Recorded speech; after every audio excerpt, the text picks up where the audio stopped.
She said that she had a lot of national security experts scratching their heads when she said that the United States' biggest adversary, or biggest threat rather, in an interview earlier this month was Iran and not China.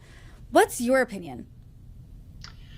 I think that there's a couple of different ways to view that. The first is, yes, it was probably a misstatement. I think she was more also reflecting the immediacy of the threat that Iran poses. Certainly, higher up in the headlines today, it's certainly more of an immediate threat, for instance, to Israel and to U.S. troops in the region if Iran decides to pursue a more escalatory pathway. It's worth noting that hasn't really been the direction of travel that Iran's taken over the last several months. Yes, they've executed strikes directly into Israel, but the general thrust of their approach has been apparently, or at least from the U.S. perspective, to try and mitigate the potential escalatory risk that poses.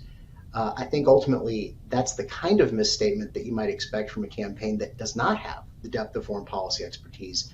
But I think it's also more a reflection of the immediate threat that Iran poses relative to the immediate threat that China poses. You're painting a very different picture under a Trump presidency versus a Harris one. And as you know, in just a few short months, one of the two will be our new president. So what does this election with these two candidates signal about America to the rest of the world? I think that this signals that there's potentially more divergence between Democratic and Republican administrations. Independent of Harris, independent of Trump, the U.S. is becoming more politically divisive.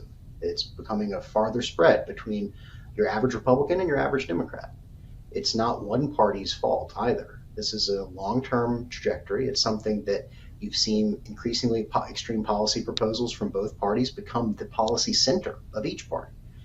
I think that the reflection that you get to the rest of the world is that when you switch from a Republican to a Democrat or a Democrat to a Republican, other countries should expect a larger shift in the way the U.S. approaches any number of policies that impact the rest of the planet. Clayton Allen, I appreciate your insights today. Thank you so much for joining me. Thank you for having me.